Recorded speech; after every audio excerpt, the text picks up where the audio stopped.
O Viva Saúde de hoje vai falar de uma doença silenciosa e que afeta 1 em cada 3 mulheres acima dos 50 anos, a osteoporose. Num bate-papo com uma reumatologista, vamos entender melhor esse mal que é o principal responsável por fraturas e quedas entre os idosos. Mas o Viva Saúde de hoje tem muito mais para você. No quadro Vida Alternativa, a repórter Kátia Pinheiro foi conhecer a massagem Reiki, uma técnica japonesa que promete aliviar o estresse e até ajudar no tratamento de doenças. Já no Sua Saúde, vamos invadir uma aula de Zumba e conhecer os benefícios que fazem dessa modalidade uma das mais procuradas nas academias. Tem ainda as curiosidades do Mitos e Verdades. Então fica com a gente que o Viva Saúde já está no ar.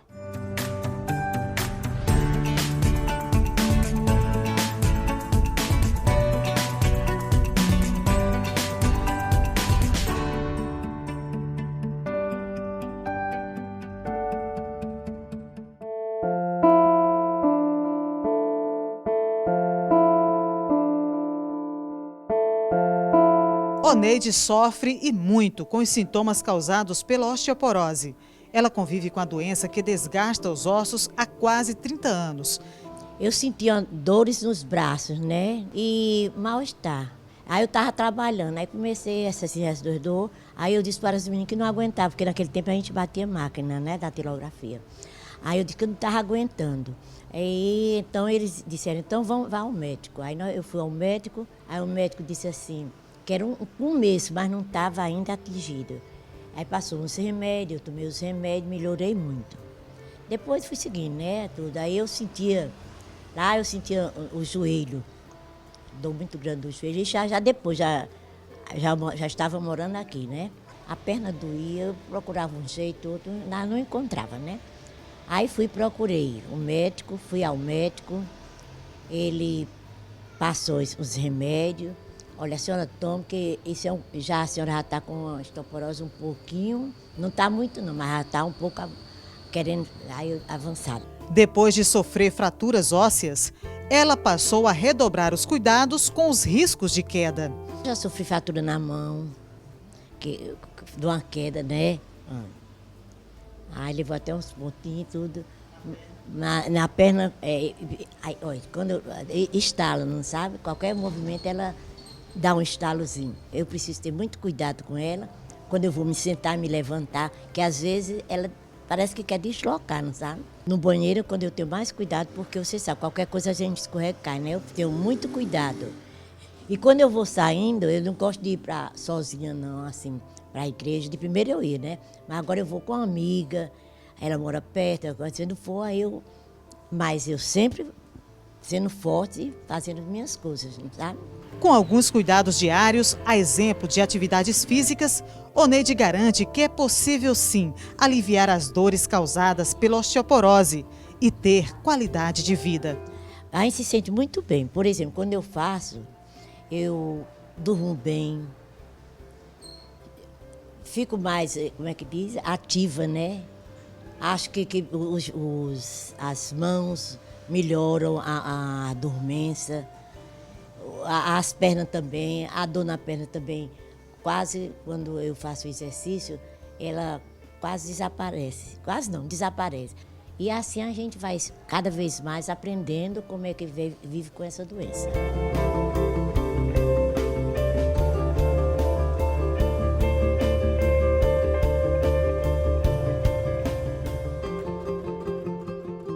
Agora eu vou conversar com a doutora Daniela Egito, que é reumatologista. Doutora, vou começar te perguntando o básico, né? O que é exatamente a osteoporose? A osteoporose, ela é uma doença classificada como uma doença osteometabólica e ela é caracterizada por uma desmineralização óssea e, consequentemente, uma maior fragilidade do tecido ósseo e um risco aumentado para que os pacientes desenvolvam fraturas. Então, esse osso ele vai ficando mais frágil, ele vai deixando de ser um osso denso, resistente, e aí a principal complicação da doença, e que é o nosso grande objetivo de diagnóstico da doença, é evitar as fraturas, que seria o que levaria uma má qualidade de vida aos pacientes. E o que é que está por trás? O que é que provoca a osteoporose? A osteoporose, ela se desenvolve de forma multifatorial. Ela é mais comum de ocorrer nas mulheres e principalmente nas mulheres após a menopausa, porque a gente sabe que os hormônios femininos, os hormônios sexuais femininos, principalmente o estradiol, ele tem uma ação direta na ativação da célula formadora de osso. E quando esse hormônio ele cai na corrente sanguínea e ele cai no organismo após a mulher entrar na menopausa, então tanto essa célula formadora de osso ela vai trabalhar de forma bem mais lenta, como a célula que reabsorve o osso, porque apesar de nós, por exemplo, não crescermos mais, estarmos estáticos, o nosso osso é um tecido vivo. E ele é um tecido que tem células que estão em constante trabalho, formando o osso e retirando o osso já mais velho, desgastado. E aí esse processo a gente chama de remodelação óssea. Então, quando esse hormônio cai, então a célula que forma o osso, ela vai trabalhar mais lentamente e a célula que reabsorve o osso, ela vai ser estimulada a trabalhar mais. Então, você vai cada vez mais tirar tecido ósseo e ele não vai ser adequadamente sendo substituído. E é por isso que o osso vai ficando mais frágil, mais porótico, daí o nome é osteoporose, e aí ele vai ficar com a chance maior de fraturar. Então é mais comum entre as mulheres, mas tem uma idade, ou seja, é só após os 50 anos, ou seja, quanto mais velho, mais chances de ter osteoporose?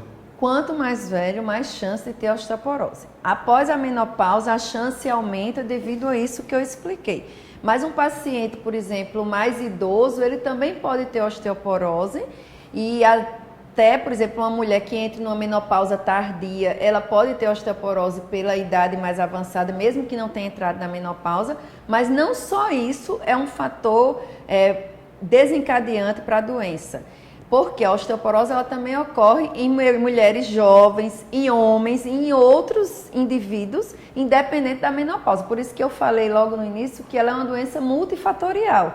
Então, não só os hormônios sexuais femininos, mas também hormônios masculinos, dieta, alimentação, alteração a nível de cálcio, de vitamina D, doenças que podem causar uma fragilidade óssea, como uma causa secundária para a osteoporose, tudo isso pode levar a uma alteração nesse metabolismo, uma quebra nesse metabolismo, que seria o ideal, a célula formar e a célula reabsorver.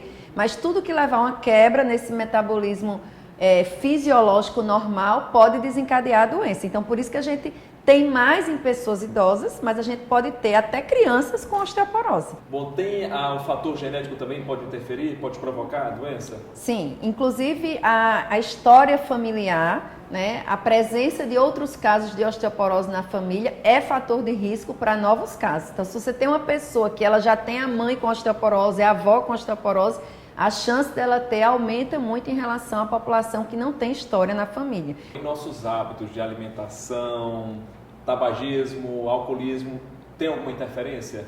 O tabagismo, ele interfere em vários mecanismos, diminuindo a biodisponibilidade de cálcio, diminuindo a formação da célula formadora de tecido ósseo, ou seja, ele retarda a ação do osteoblasto, que é a célula formadora de tecido ósseo, ele diminui a absorção do cálcio, ele aumenta a excreção renal do cálcio, então ele interfere em vários mecanismos provocando uma chance maior para ter osteoporose. Então o tabagismo ele é um vilão para os ossos e quem tem outros fatores de risco para osteoporose, a gente orienta logo, tem que parar de fumar. O alcoolismo também interfere nesse processo de disponibilidade do cálcio. A dieta é muito importante, porque você tem que ter uma dieta rica em cálcio para que você forme ossos de melhor qualidade. A atividade física, a exposição solar, então todos esses são fatores que precisam ser orientados e quando estão insuficientes na vida do paciente, tem que ser corrigidos. Doutor, essa é uma doença considerada silenciosa, né? Então, como detectar? Como saber que aquele paciente tem osteoporose? Ou seja, é só quando aparece alguma consequência, uma fratura? Não. A osteoporose é uma doença silenciosa porque ela é uma doença que não dói, né? E como ela é uma doença que não dói, ela não vai provocar sintomas no paciente até que esse venha a ter uma fratura. E como a coisa mais indesejável para que o paciente com osteoporose desenvolva é a fratura, então a gente sempre corre atrás de diagnosticar esses pacientes antes que eles fraturem. Então, como é que a gente vai diagnosticar esses pacientes antes que eles fraturem? Justamente, aqueles pacientes que têm fatores de risco para ter osteoporose, aquele paciente que tem uma história na família de osteoporose, que tem uma mãe que tem osteoporose e que já fraturou, que entrou na menopausa mais cedo, principalmente sendo mulher, que é tabagista, que é sedentário, que a vida inteira tem, por exemplo, uma intolerância à lactose e não toma leite nem derivados a vida inteira. Aquele paciente que diz, eu não gosto do sol, eu não saio no sol. Então, esses pacientes já são pacientes que têm fatores de risco para a doença. E aí, essa população de risco é a população que a gente investiga, independente de qualquer sintoma. Então, toda mulher após a menopausa, ela deve fazer o seu primeiro exame para investigação de osteoporose, que é a densitometria óssea. Toda mulher. E o homem, que ele tem uma chance menor, mas também tem osteoporose, pode ter a doença, é que se tiver um fator de risco importante, por exemplo, foi um tabagista de longa data, fumou 20, 30 anos. Às vezes ele tem 50, mas começou a fumar aos 15, aos 20. Então, às vezes você precisa investigar, mesmo sendo homem. E sendo homem, não tendo nenhum fator de risco, é mandatório o exame após os 70 anos. Porque a senilidade, a idade avançada, também vai levando uma chance maior do osso ficar fraco e ter osteoporose. Doutora, para a gente entender melhor a gravidade dessa doença, eu tenho até alguns números aqui, que 10 milhões de brasileiros sofrem da osteoporose, ou seja, um número muito elevado, né? Quase 2,5 milhões de fraturas são registradas por ano no Brasil, provocadas aí pela osteoporose, e 200 mil pessoas morrem por ano por causa de complicações geradas por essas fraturas. Porque, ou seja, muita gente não entende, fraturei, isso já é grave, mas na verdade isso para um idoso pode trazer outras complicações, ou seja, até levar tanta gente à morte? Sim, porque no idoso que tem osteoporose, então a fratura osteoporótica do idoso, ela é principalmente fratura vertebral, dos corpos da coluna, dos corpos vertebrais, e essa fratura ela vai causar muita dor e incapacidade do paciente muitas vezes de se mobilizar e leva o idoso a ficar mais restrito ao leito. E a principal de todas e a mais temida é a fratura de colo do fêmur. E essa fratura de fêmur é uma fratura que pode trazer complicações, porque muitas vezes leva o paciente a ficar muito tempo acamado e o idoso acamado, na maioria das vezes, ele acaba desenvolvendo uma pneumonia por aspiração, ele vai comer, se engasga e tem uma pneumonia, ou desenvolve trombose de membros e às vezes até complicações da cirurgia, que tem que colocar prótese cirúrgica e também leva esse paciente a ficar acamado. Então, além de trazer todas essas consequências, isso também gera um custo muito alto para a saúde. E é por isso que a gente tem que evitar essas fraturas. Entendi, doutora. E infelizmente, é uma doença sem cura, né? Mas tem tratamento, né? Tem sim tratamento. A osteoporose, como a gente sabe que o osso vai ficando frágil e vai ficando debilitado, dificilmente a gente vai fazer um paciente idoso voltar a ter um osso de um jovem. Até porque é bom que a gente entenda e a população entenda que a nossa massa óssea, o nosso platô de massa óssea, o nosso pico de massa óssea será atingido em torno dos 30, 40 anos.